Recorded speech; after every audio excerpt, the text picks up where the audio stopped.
Ladies and gentlemen, pay attention.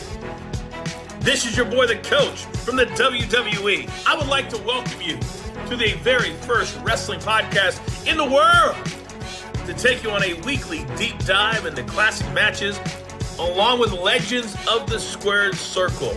Enjoy the discussion. Enjoy the back and forth. There's so much to get into. Ladies and gentlemen, this is the Payoff. I think I'm cute. I got gold medals. I've got the moves that makes them all tap out. The angle slam, the ankle lock. Marty Jannetty still can't walk. I'm just a sexy Kurt. Sexy Kurt. I'll make your ankle hurt. Ankle hurt. I'm just a sexy Kurt. Sexy Kurt. I'll make your ankle hurt. Ankle hurt. That's right, Shawn. Eat your heart out. Hands off the merchandise. Woo! How was that? I was about ready to tap out myself. Not gonna lie, that was we do not have a singing career, that's for sure. We'll stick to our shoot jobs. Dude, when he first did that, I'm like, oh my god, this is so good. It was, and then he did it at the Hall of Fame. But I mean, the song itself, yes, absolutely fantastic. Yes, just such good, dude. The build to this, look, a short build that came out of absolutely nowhere because there was, they were on different brands, didn't need to have an issue, but came out of nowhere. The build up to this thing, just the stuff that they did, off the charts, classic match. I am so pumped to cover this one. What about you? Yeah, this is one, it's just, we covered a Kurt Angle match earlier, but you know what, this one just totally different. Like, kind of what we're getting ourselves into and stuff like that. And that was against Brock and to kind of have this though, like, yeah, it's just, yeah, I'm just excited to get into this one. It's kind of an era where I wasn't watching a whole lot too. And so to kind of be covering a match for that time and talking about it, doing, just the background on it, it's exciting for me. So yeah, I'm excited. Well, let's get into the build. Oh, it's time for the build. All right, man. This was a heavily themed WrestleMania. WrestleMania goes Hollywood. So The vignettes leading up to the show, the promotional materials during the show, a bunch of stuff around kind of Hollywood, the entrances and stuff. Didn't love it. Thought it was kind of hokey and cheesy. And it's like, all right, you want people to think these are like athletes competing and that there are things at stake, but then we're fakers that are faking things from Hollywood. It was kind of stupid for me. I was not a fan. And I'm glad they really haven't done anything quite like this again. But April 3rd, 2005, Staples Center in LA, big buy rate, over 1 million people. The pre-match was Booker T winning a 30-man interpromotional battle royal, last eliminating friend of the Payoff, Chris Masters, who we watched this with, and we'll have to air that episode or a bonus episode. But that was a fun little battle royal, and it was fun watching it with him. Show starts off with Eddie Guerrero Rey Mysterio defeating Eddie Guerrero in a 12-minute single match. Obviously a great way to start the show, but man, a year ago, Eddie Guerrero is your champion. Now he's in the opening match. Then we get the Money in the Bank ladder match, 15 minutes. Edge is going to defeat Benoit, Jericho, Christian, Kane, and Shelton Benjamin. I liked these Money in the Bank ladder matches being part of WrestleMania because it was just, it was a good excuse to get 6 or 8 guys on there. You get some good spots, something at stake, kind of putting over a new guy. I always enjoyed it. So I like when they do the ladder match. And this was a good ladder match too. Yeah, it was a very good one. And I guess, look who's in it too. But I guess they've done some IC title ladder match now that they don't do the Money in the Bank. But I like having a big ladder match at WrestleMania. Well, or it's the Andre the Giant on the pre-show. Yeah. Yeah. The Undertaker defeating Randy Orton, just a straight up good 14-minute match. Those guys had a long feud. There was a really good doc on the network. I forgot just how many times these guys wrestled, but a really, really good feud. Trish Stratus, your women's champion, defeating Christy Hemme in 4 minutes. no matter how good Trish was in the ring, I mean, you still needed dance partners for her, and, they just didn't have a lot of female talent. Then, there weren't a lot of matches on this show, by the way. Then we get Kurt Angle, Shawn Michaels. They go 27 minutes. Guess what they followed this up with? They followed up with that Big Show sumo match where he was in a sumo match against Akabono, I believe is how you pronounce it. Won a full minute. Then we finish off this show with 2 world title matches. Nothing wrong with that. I like it. I mean, of course, following Angle and Shawn on this show was just borderline not fair. Impossible. Yeah. But we get our first world title match, which was John Cena defeating John Bradshaw Layfield. Cena's a champion, crowned the world champion, 11 minutes. There was no doubt as to how that match was getting booked. Cena's your champion. And then remember the big Batista angle where he turns on Triple H, turns on Evolution. Batista is going to defeat Triple H for the world title in 21 minutes.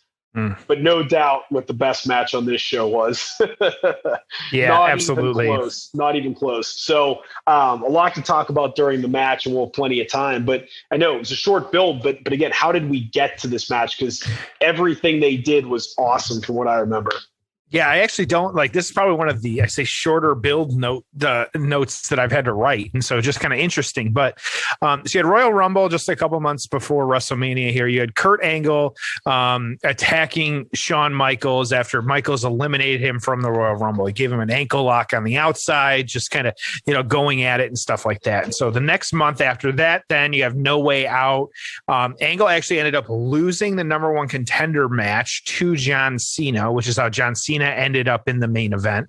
You kind of wonder here what would have happened if they had, I always wondered, like, if they had done like John versus Shawn and then you had Angle versus JBL, who knows? But luckily we didn't have that and have to deal with that. So, but losing that spot in Mania. So, but he lost that match, and then it was on Raw. Then Michaels told, who was general manager at the time, Teddy Long, that he was challenging Angle to a match at WrestleMania, kind of going back to that Royal Rumble kind of animosity and what they were dealing with there. And so you had Michaels, though. This kind of played out like over on TV, though. You had Michaels defeating Edge. It was actually a street fight on an episode of Raw, but then Angle attacking Michaels, and that's when he accepted his challenge. And so now it was interesting because something I should have said at the start here.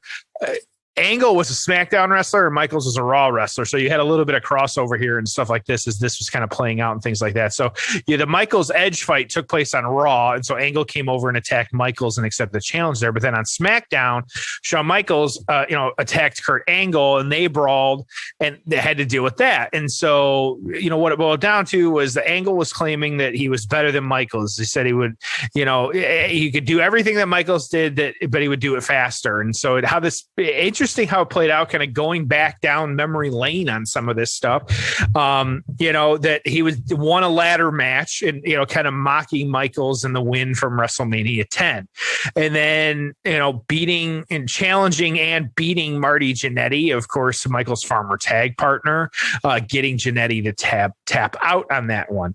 And then Angle also, and this is where, Tom's beautiful singing voice comes into play here. Angle getting the sensational Sherry to do a spoof of Michael's theme song, of course, as we all know, titled Sexy Boy, but, now singing Sexy Kurt. And so have that. But then you also had Michaels showing a video of his accomplishment. Sherry, for her troubles, got put in the ankle lock as well, too. And then just before the go home show, and this will come into play after in the aftermath, which it's not really a big deal, but Angle's interfered in a Michaels match he was having against Muhammad Hassan, which was on the go home show before WrestleMania. And so Michaels ended up beating him DQ, but we'll get into that after. But the bigger piece of this here was, of course, like Angle and Michaels, it really just a couple months. It started at Royal Rumble. There was, a lot happened in that time. It feels like, kind of almost every week there was something happening to move this story forward, be it the ladder match or, Marty Jannetty or the sensational Sherry stuff. Like there was always something going on to move this one forward because there's only so many weeks that you can do stuff. But that's how we got here. Short build. Short build, effective build, everything they did counted. It was great. There was some nostalgia, a lot of fun. So we got a long match, so let's jump into this one. We are at the 1 hour and 41 minute mark of WrestleMania 21, 1 hour, 41 minute mark. Joff, are you ready? I'm almost ready here. We're trying. So you got a quick thought here. My network crashed on me here, so you just got a quick thought. This never happens. I apologize to our listeners, but yes, you got to. Yeah, I got a quick thought. Kurt Angle's entire return to the WWE sucked, and I hated it, and I can't believe how poorly they used him in that spot. No different than I can't believe how poorly they used Sting too. I don't know why it's so difficult to book people that are legends and are super entertaining and the fans love. I don't know why it's so difficult. And I'm getting to our timestamp right now, 117 for those that need it. And so 141. Yeah, excuse me, 141. This is how much attention I pay on my own show. And something we have not said is I'm getting there right now. It's WrestleMania week. Like we got TakeOver this week. We got, WrestleMania this week. We got a lot happening. And at this point too, like when we're recording this, Tom and I don't know if Kurt is the secret AEW signee. And so there is, debuting at Revolution. And so that seems to be the bettor's favorite here, at least at the payoff, but we will have to see what happens. But yeah, so I am now wrong. I am now officially ready. I apologize for taking a few minutes here, but I am at 141 of WrestleMania 21 on the WWE Network, ready to go, my friend. All right, it's time for the payoff. Oh, it's time for the payoff. I mean, Michael's looking serious. Angle looking as tense as hell. This is my favorite version of Kurt Angle. He's just serious. Dude. Both guys serious. Shawn legitimately walked up to him in the lead up to this match and said, I'm not scared of you. I'm not surprised. Now you've probably got a little bit of insight on this because we all know we've been, I'm behind on Kurt's podcast. And so do you have any kind of quick thoughts for, you want to get into it now in regards to what he said about this match, or just kind of, what did you take away from that podcast? Yeah, I mean, Angle said, he's like, dude, Shawn Michaels is the best in-ring worker of all time. I know that's not a shock to most people, but, he's just like, this guy's great. He's like, I remember I wasn't a fan of wrestling growing up. I certainly wasn't a fan, when I was training for the Olympics, but, I saw this guy wrestle, not much before this match. And I'm like, this guy's absolutely off the charts, unbelievable. So a lot of respect for Shawn Michaels, as a performer. Say he's the best of all time. Obviously they talked through some pieces of this match, but it's not like they laid out every move. So a lot of this is just Shawn calling it in the ring. I'll tell you probably the thing that I thought was most interesting from the podcast was, I think Conrad had asked something along the lines of, who told you that you were going over? And Kurt said, oh no, it was up to us. Vince said, hey, you guys figure out who should go over. Interesting. And Shawn immediately said, I'm tapping out to the ankle lock. It's just, that almost, I almost don't believe it. It just feels like how much of it's planned out. Like, especially at a WrestleMania, like Vince just kind of saying, go have a match. Like, let's see what happens type thing. The card was, I say too, the card was short as well too now. Like they had a lot of time on this one, which we'll talk about in the aftermath, which is why they were able to go as long as they were too. And to your point, yeah, like Kurt has said before, his Mount Rushmore, I looked it up real fast. It was Shawn, The Rock, Ric Flair, and Stone Cold. And he's also added Hogan and Taker to that, and Cena as well. But over the years since he said that. But yeah, that Shawn, like you said, it was on, at least when he first said it, was on his mountain. Yeah. They start this one off very interestingly with like some mat wrestling and stuff. It's probably not what you would have expected, certainly out of Shawn Michaels, but it's fun to watch. Well, and it's interesting too, because we've been watching, I say, a lot of matches that, and you and I say, like, out of the gate fast, and like, you know, just strong styles type stuff. And like, and this is in a few weeks. This match is, we're slowing it down a little bit. Like, you know, like you said, the rest holds, just a quick slam and stuff like that. Like, you know, Kurt using some of his, you know, wrestling skills, mat wrestling skills. So yeah, just interesting to see that, especially the last few weeks where we jump right in. Yeah, you mentioned something about how this was a cross promotional match, and I don't know about you, but I miss when it actually meant something for them to do that. Like, you know, and they kept them off, you know, each other's shows except for some attacks. But, you know, these two had never wrestled before. They had never really interacted with each other. And then, you know, they were able to do the build on separate shows. I mean, it just made all the sense in the world to me. And it's like, you know, why get away from having those distinctive brands and, you know, maybe every once in a while doing a great interpromotional match of two guys that just have never touched.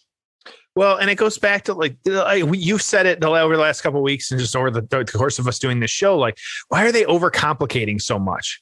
Like, just like, you know, the 3 wrestler rule, and like, you know, only 3 wrestlers can cross over on a show every week. It's like, why are you complicating it? Like, you know, you got your 2 shows. Like, we're probably due for another draft here, like after Mania at some point. Ugh. Like, yeah, right. And so like kind of dealing with that, but they got some people, they have no fucking clue how to use them. Like, you know, they'll start them hot and then they're just cold and we don't see them for months on end. Like, you know, it makes like so much of it makes no sense of just like the short-term planning and stuff like that. And, you know, but when we're recording versus when this airs, like, you know, how many times are we going to see, you know, the card change or, you know, no idea what's happening and things like that. Like, it's tough almost sometimes, like, you know, why is it so complicated?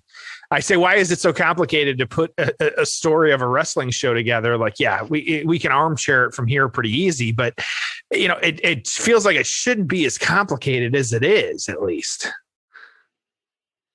I don't disagree. So don't disagree. We're still in kind of some mat holds here. You got Shawn working over Kurt, though. He's had him on the arm. He's had him in a headlock for, you know, quite a while here. Just kind of, they've really been on the mat for almost the entire match. Well, that's why I said, I mean, it's all mat wrestling so far. I mean, we're now about 5 minutes into the match, almost 6 minutes into the match. The ref kind of counting 3 counts as the shoulder goes down, but right away, like Kurt kind of rolling over it and stuff like that and kind of getting in position. There you go, rolling over again. Like, you know, here we go. We're going to try and pick up Michaels, it looks like, trying. He said this is the only thing they practiced in advance because he wasn't sure if he could do it. And this was he picked him up and then kind of, spun him down into a roll up, which is interesting. Like that, it's like, you know, that's the thing. It's almost hard sometimes. Like you and I went to the Performance Center, but thinking of like these 2 guys after the career they had, saying, yeah, we need to practice this. Like part of it's, you know, dedication to the craft, I'm sure, but like it just feels weird. Like, yeah, like they're going to have limitations too, but like that one move, and now we're right back into some rest holds on the mat and stuff like that. What's your favorite Kurt Angle match of all time? Oh boy, that, you know what? I was just gonna. So I'm gonna think about it, but like, you talk a little about like Kurt's most recent run. Let's do that first. While I'm gonna look up some Kurt matches and refresh my brain here. So, I mentioned it before, but I can't understand how they can't use some of these guys better. You know, how difficult is it to use Kurt Angle effectively? How difficult is it to use Sting effectively? I think they've done a decent job with Goldberg. That's one of the things I find ironic is, you know, Goldberg, who is not their creation, who is very limited in what he can do in the ring. And it's like, there's always a place for Goldberg. Goldberg always goes over. He's had a couple world title runs. He's been in a bunch of main events, and he only wrestles 2 or 3 matches a year. why it's so easy for them to do so much with Goldberg, yet they can't figure out how to do that with Kurt Angle. They couldn't figure out how to do it with Sting. It's really surprising. Even Chris Jericho, they really underused him on some of his runs. Fandango, for instance. So, I just don't know why they struggle with it so much. And I don't know if it's too many cooks in the kitchen. I don't know what it is. I don't know if they were just pissed off at Kurt Angle because of the way he left and some of the issues he had, or they couldn't trust him. And I know he was a little limited in the ring this run, but it's not like the guy was, that bad or that slow or, that out of shape. I mean, there was still plenty they could do with him. So, Angle slam, maybe. He just runs him into the post instead. Brutal.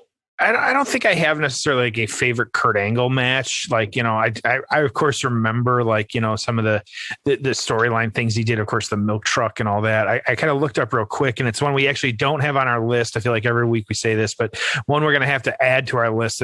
This list I'm looking at is his number one match was the Kurt Angle versus Chris Benoit Royal Rumble 2003. That's where they have as his best match. And they actually have this match then ranked as number 2. And then one we've talked about or actually this was not the match we talked about, but we have it on our list, was the kind of the rematch, the Kurt Angle versus Brock Lesnar 60-minute Iron Man match from SmackDown. And then a couple other here, the Kurt Angle and Chris Benoit versus Edge and Rey Mysterio. That was No Mercy 2002.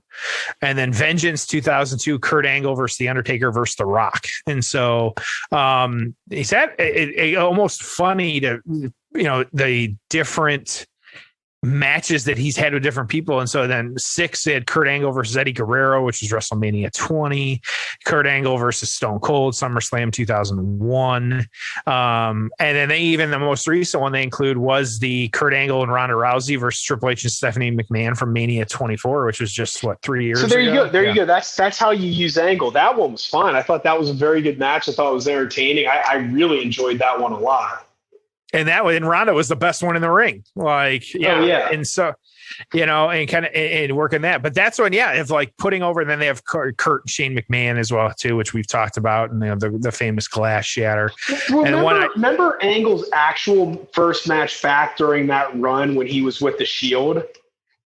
Oh, yeah, of course. Right. So it was so odd because I can't remember, a couple guys got hurt or a couple guys couldn't make it because of travel issues. I don't remember what it was, but it was like a B pay-per-view. It wasn't Survivor Series, but it was one of the fall pay-per-views, okay? And like a Vengeance or something, I don't know. And a couple guys were missing. So they did that, was it Finn Balor and Seth Rollins? They did some kind of out of nowhere randomly dream match type. It might have been Balor and AJ Styles. It was Balor and AJ, yeah. Okay, so they did that out of nowhere, and I'm like, oh, okay, that's a nice thing for the fans. But then Reigns was hurt or whatever and couldn't make it, and then Angle came in, and I'm just like, what? You're on the network now. You're not trying to sell pay-per-views. It's just weird how some things they get so worried about upsetting the fans, and then other times they just don't give a shit. And I'm like, why rush Kurt Angle's return back for something that makes zero sense? And he's going to look like a dumbass coming out in a black vest. It was just, I don't know. It was just so disappointing. I just don't know why they did that. Well, and of course, you and I were talking about just before we started this, his son, Jason Jordan, I don't understand why they don't pair that up with Chad Gable, and he could have been with Chad Gable. Chad Gable has the same wrestling background that Kurt has, not the Olympian, but it's still a wrestling background. That's where Jason Jordan was, Indiana, went to Indiana, just down the street, stuff like that for me. And so, kind of, that the son angle, that, yes, a lot of people didn't like that one, but I'm not going to lie. I'm not totally shitting on that one because a storyline like that, give me a little crazy in my wrestling and I'm okay with that. Like, and that would have worked. So like if that was the angle that we were going to go with, not, I say angle, if that was the storyline that they wanted to go down and tell, I'm okay with that actually, because while it's weird, like it does work too for me. Like, sometimes you just need, like, if we can believe in the Fiend and like,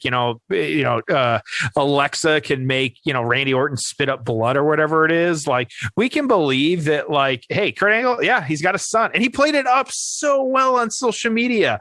Like you could tell that Kurt loved it because he was constantly tweeting about his son.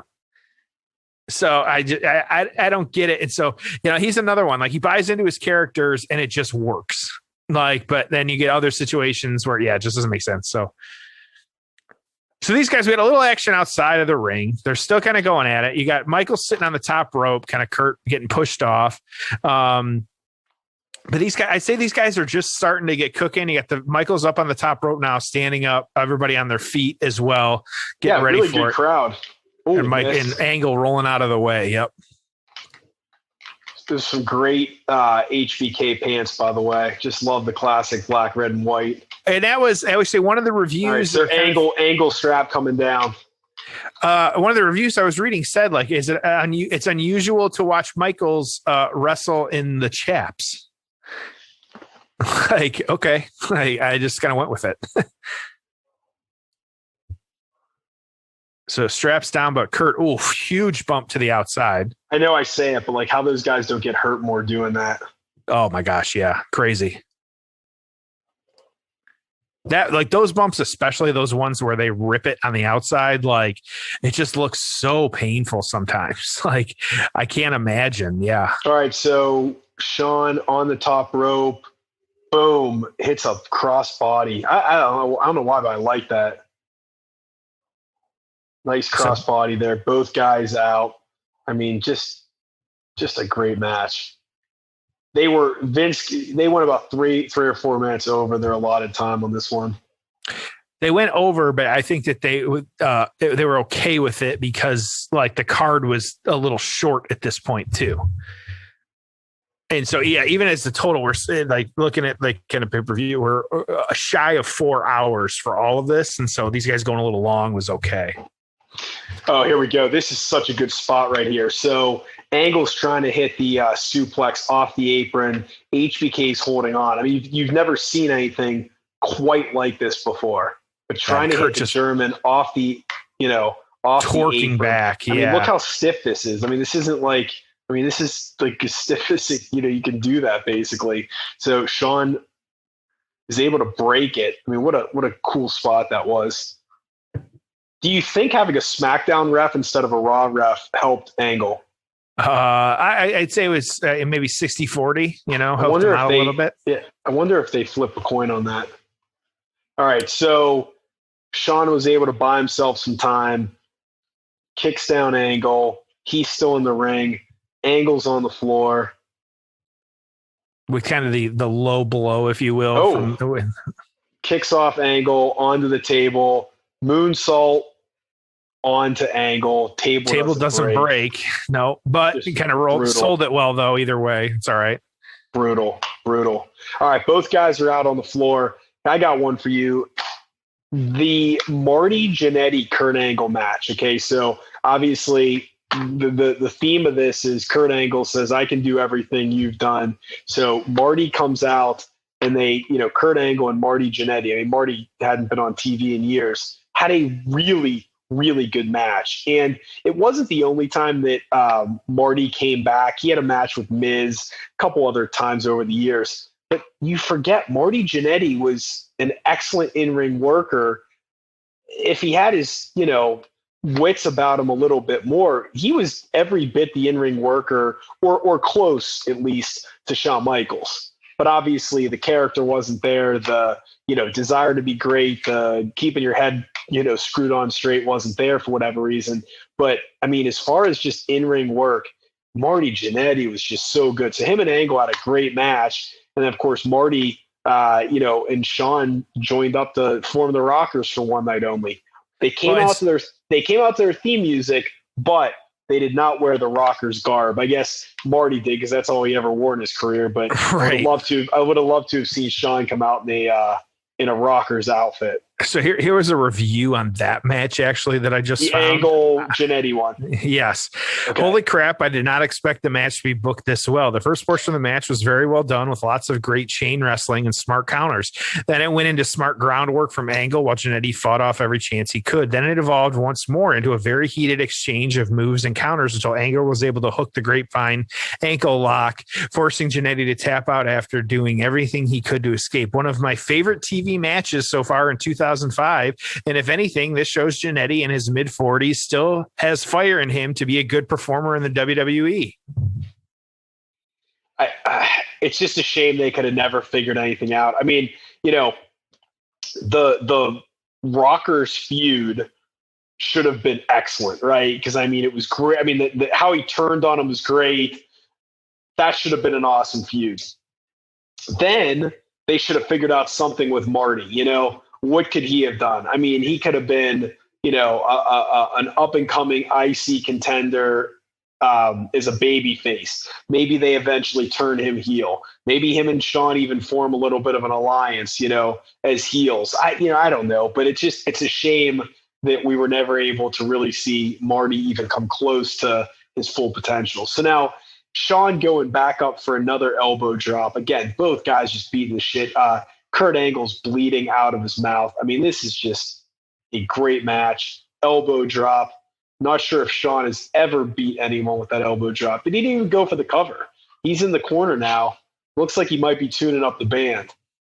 So, and this is too, I'm reading up real quick what's happening. This actually says that Jannetty by himself said he was offered a contract after that Rockers match. Yeah. And so, yeah. And so it was nice and $500,000 Jannetty stated, which who knows if it was actually that much, but he said, and then the quote was, then I had some legal problems come up. And so, which was the domestic disturbance. So Kurt got blocking the sweet chin, got it locked in. Here we go. Catches him, ankle lock. The ref is a little too into it for me. I don't know about you, but he's you're right, and I hate the over acting refs. Okay, like he's I never noticed. I don't even know who this guy is, but he's just way too animated. You know who does that? I think a lot of the AEW refs do it. The AEW refs, he is like right on top of Michaels too. Like he needs you shouldn't even notice a referee's in the ring. But instead, he's like right there. He's overacting. It looks terrible. Yeah, I may have not noticed that if you didn't point it out, but now that you do, it's actually driving me nuts. Yeah, it's been driving me nuts for the last couple of minutes. They have to find an angle. They have to find a camera angle where they can see Shawn without seeing his asshole he's blocking the camera. Kurt. Yep. All right, so Michaels gets to the ring. Angle had the ankle lock in for, almost 2 minutes. You got to think that Michaels' ankle is going to be bugging him now. Angle's looking for the Olympic slam. Blood coming out of his mouth. Yeah. And here we go. Is he going to hit it? Oh, Michaels reverses it. Sunset flip. Ankle lock again. Whew. But again, roll up. There you go. Trying to get almost. it. Yep. Angle just dominating at this point. These guys, we're finally cooking at this point. Blocking it again, the sweet chin music. Boom. Angle slam. Everyone's standing. You see this? That's got to be it. 1, 2. Nope. The ref fucked that one up. He definitely went down for 3. Yep. And look, not everyone was against Angle here. He had a lot of fans in the crowd. I mean, both these guys were just so likable. The thing with Angle is when you're that good in the ring, it's tough to be a heel, right? Yeah. How about this? Putting the straps back on. Super rare, yeah. First time in his career he'd ever done this. Now he takes them off. He's trying to take them back. You got to get psyched up. Yeah. Kurt, here we go. So this is one of the big spots too. Climbing the top rope. Moonsault, missing it. Misses. Yeah. Jeez. Incredible spot, though. Another one, didn't see him do it very often, but when he broke it out, yep. How good is his moonsault? it's weird because and they're showing the replay of it right now. Like he's got full, that is full extension, full rotation. Like motherfucker looks good. Like plain and simple. Like he did it. Yep. The first time he ever did a moonsault was in the ring during an actual match. I still some of the women do it better, like Io Shirai and Charlotte's is pretty good too. But that one, that was a 9 for me. Yeah, that was a 9 for me. It's up there. Absolutely. Shawn going back to the top rope. Looks like we're going to get another elbow drop. I mean, angle slam from avalanche the second rope. Yep. Are you kidding me? That's got to be it. 1, 2, kicks out. The avalanche ankle slam doesn't finish him. Yep. Shawn just dead. Shit. Yep. So you've had multiple finishing attempts. You've had Shawn not being able to hit the sweet chin to this point. You've got ankle locks. You got avalanche angle slams. Like you got the referee just fucking around. Like, yep. So Angle upset with himself. Michaels is dead, just laying there, not even trying to sell by kind of moving. And so Angle pissed off now, yelling at Michaels right in his face. Michaels' eyes aren't even open. He's just Angle's just yelling at him, losing his mind. Yep. But messing around. And Michaels finding, what a great shot with just the blood coming out of Angle's mouth. Michaels finds the strength to deliver the sweet chin music, though. Good stuff. Wow. I think, and I would not ask you to do it in the moment here, Tom, but I think what we need to hear from you is eventually your top 5 Michaels match. Would you put this match in your top 5 of Michaels matches? Being the HBK fan that you are, I know that's a loaded question. I apologize for putting you on the spot. Yeah. Are you kidding me? I've never thought of or ranked my top HBK matches ever. Yep. This is a project because you got to think about it. You got to say, I don't want to say anything. I just, man, in the moment, gosh, this feels like top 5, but there's about 15 matches I'm going to tell you are top 5. I'm gonna have to really put some thought into that. Tom will get back to you. It might be our first article we publish. Yeah, there you go. No way that he's going to be able to. 1, 2, nope. An Angle barely getting his shoulder up. Yep.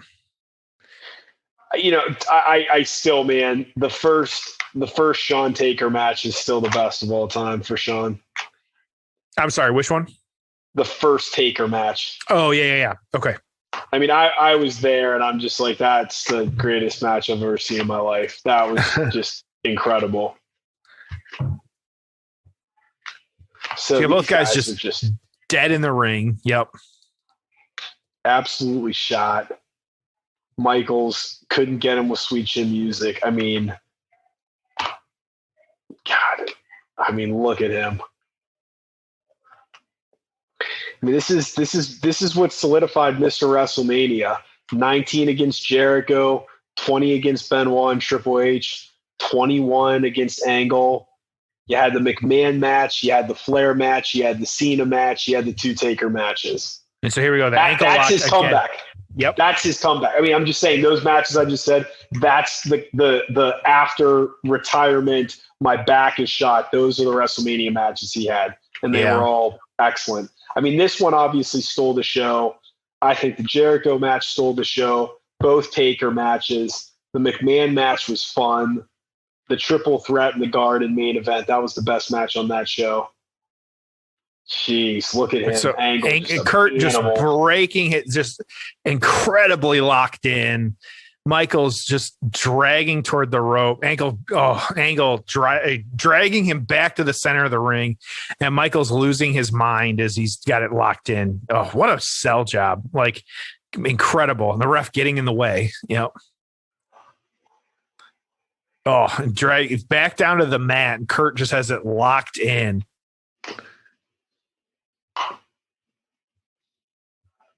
Well, you figure if this is a 25-minute match, he's been in the ankle lock for about at least 5 minutes. Yeah, but it's been entertaining. Like it's realistic, and and they keep countering the ankle lock, and now Angle has the on his back kind of locked in, double locked in, which is a different way of applying it. I'm wondering if there's a reason we don't know who this ref is because he didn't last very long after this. That's a good point. Those SmackDown ref shirts were hideous too. The blue polo. Ugh. It just stands out. Give me a traditional ref shirt. This has got to be it. Oh, no, it's not. Faking, yep. Didn't quite get there.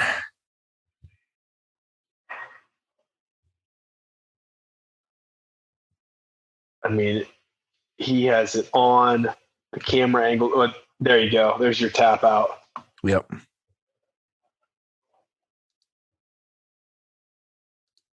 Finally. What a match.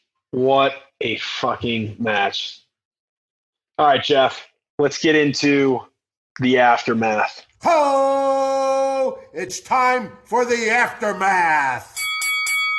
Well, just, great performance. There's just no other way to say it, plain and simple. It's excellent. Just how he,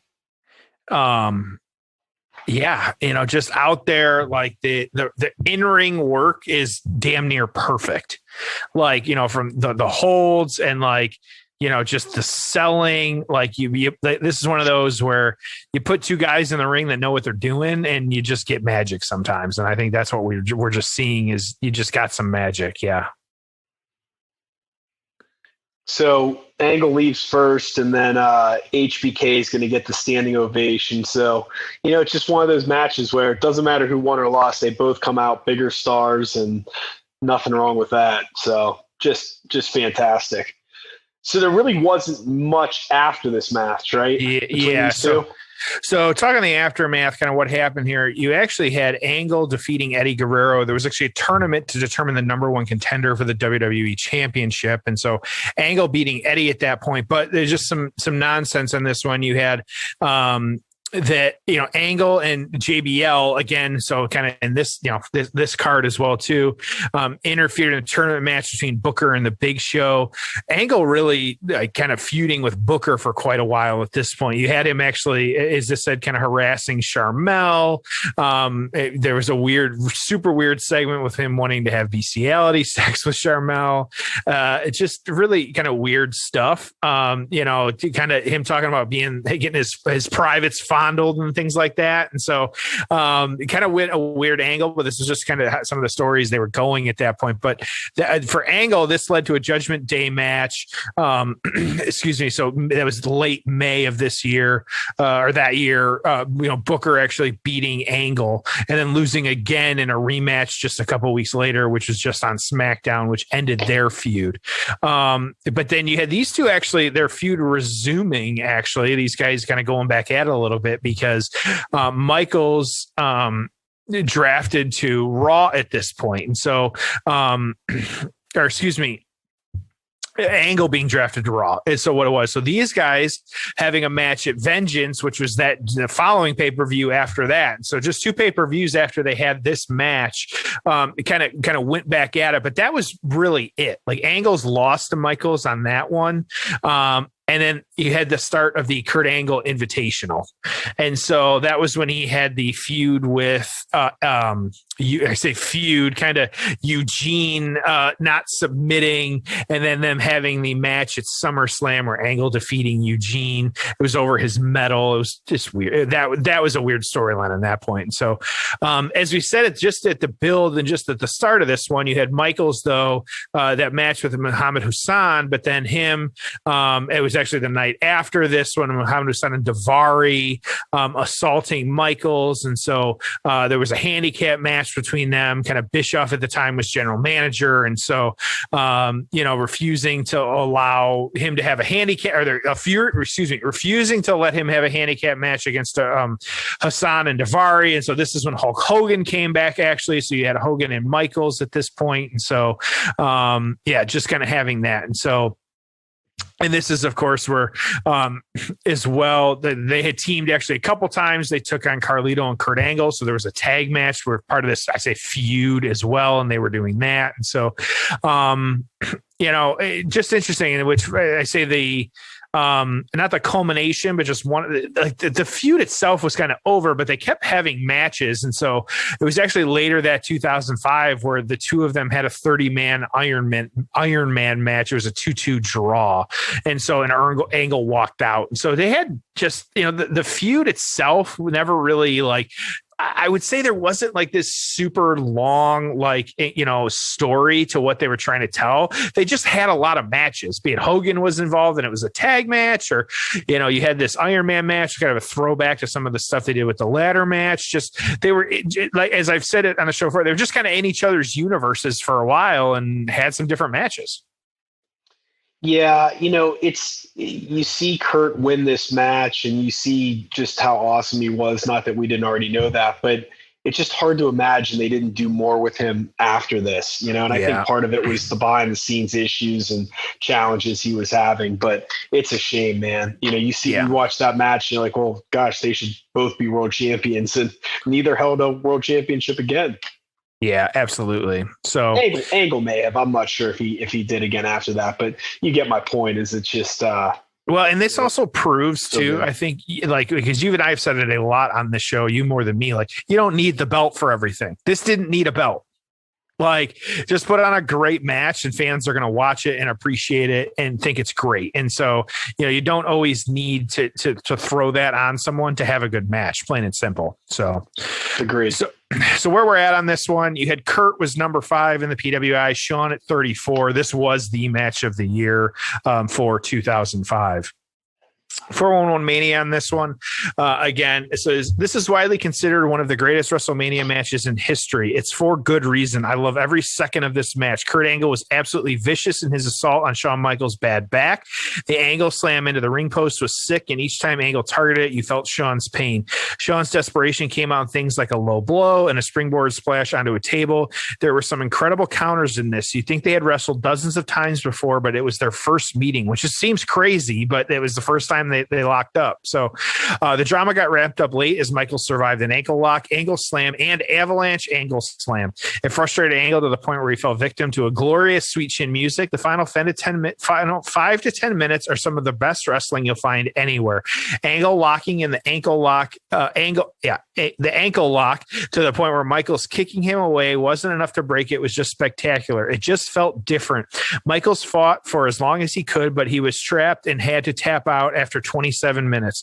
Incredible pacing and tremendous action. Two of the best in the history, just putting on a classic on the biggest stage, 5 stars. And so, kind of getting into this. So it's funny because there was 2 pieces in the Observer newsletter, which you'll have an opinion on, Tom. I'm just going to warn you right now. And so, good things. Enough good things cannot be said about the 2 best matches on the show. The ladder match, which we talked about, which was awesome, and the HBK Kurt Angle match, which, despite being worked by a man with a bad knee and another man with no arms, amazingly lived up to expectations. It wasn't the best match of all time. It takes a special kind of emotion to earn a title like that, and 1 month's worth of hype can't achieve it. But it might have been the best match in the history of WrestleMania. And so he kind of goes on, his write-up, it's almost like he gets like an erection as the match is going on. I'm just going to call it what it is, and how he kind of describes it. And he keeps going on and on. He teased tapping forever and the place went crazy. Finally, he tapped and it was over. And I was so happy. I nearly wept with joy. The best part was in the crowd popped huge for the tap, then saying, "You suck." This was one awesome match. Awesome, awesome, awesome. A beautiful example of everything that is great about professional wrestling. Shawn got a huge standing ovation afterwards, but there was still some noticeable boos. There are people who will argue that this is now the greatest match in WrestleMania history, 5 stars. Thoughts? Okay. Go for it.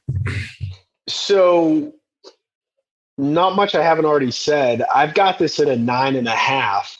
Okay. And Jeff, the only thing that keeps it from a 10 is really just the stage and the stakes. So, the only thing I would do that could be better about this is if it was for a world championship and it was the main event, maybe, and it was in an arena, right? I mean, I just think like the things I've given 10s to,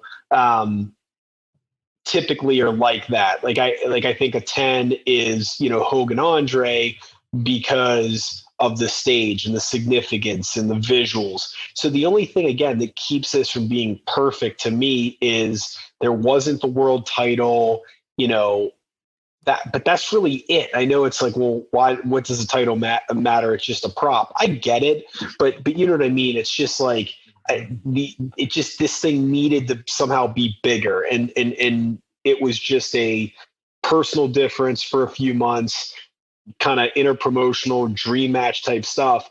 And it delivered. It was incredible. And I think it's, as good of a match as you can have. I just wish there was a little something more there. Like, hey, it closed out the show and they hugged at the end and one guy was champion, and that's it. It was great though. I'm going to give it a 9 for almost and really the same reasons as you. I think that why you and I, over the course of this show have seen, cards too, are like, why didn't they put certain matches last, or why did they put this match here? Like there were still 3 matches after this one. And I think that's why, we've got the benefit of WrestleMania being on 2 nights now, which I hope they never go back to one night. I know it's tough to attend it that way, but I think that just for the pacing of certain things, 8 hours, 8.5 hours, it's just so much wrestling. And so, and by the end, and you've said, and we've had fans, and Tom appreciates it, reaching out like, hey, how do I get tickets? Or how do I do this? Or how do I do that? It's one of those where the ebb and flow of it, like this match was incredible and you still have 3 matches. And the shitty thing about it is then the match immediately after this one was a fucking sumo match. Like, why did they think that was how it should be? I get the championship should be the last one. So I'm with you on that. But at the same time, I'm with you in the sense that yes, the championship should be last and there should be the stakes to it. But I also think that this match didn't need that. And so, who knows how it could have been booked. It was a very short build, but we've seen it multiple times on this show and over the course of you don't need this gigantic, massive plan for why a match is going to be good or bad. Like sometimes, just let them go out there and wrestle. And sure as shit, that's all these guys needed was to just go out there and wrestle, and they were perfectly fine. And so, it's just the approach to take sometimes. And so you're at a 9.5. I'm at a 9 for kind of, similar reasons. But I think because I didn't say it, the just technical aspect of the match was beyond comparison. Like these guys went out there and did a clinic of how it, a slow burn, building into this just incredible match by the end of it that sometimes my brother and I joke sometimes you just got to let the stew simmer for a little bit. And sure enough, once it gets cooking, that's all it takes. And this one was cooking pretty good by the end. Agreed. Yeah. I mean, and I think you could pick any number of guys now, but it's how hard is it to just say, I'm great, you're great, but we're going to see who's better, and you think of there's so many guys, like an AJ Styles and a Seth Rollins and a Kevin Owens and Daniel Bryan. I'm just thinking of some current stars, obviously there's a number in AEW as well where let's not overthink this. Mm-hmm. Hey, we both have massive egos. We both think we're the best in the world. We're going to settle this.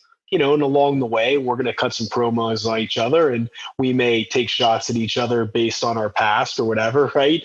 But it's not that difficult to do this, and this just goes to show you why we can't have more of these. I don't know. Right. Yeah, absolutely. But good stuff. I'm glad we covered this one. Happy WrestleMania week to everybody. That's what it boils down to. It's exciting. I think this was a good one to cover this week, especially start your Monday with it. And then lots of wrestling this week, plain and simple. That's what it boils down to. You got it. I'm pumped. So this was a lot of fun. Yeah. All right. As I like to say, hopefully we got the same feeling on Saturday and Sunday, but let's send them home happy tonight. Well, I'm a sexy Tom. That's a sexy Jeff. Damn right. Appreciate you listening as always to The Payoff.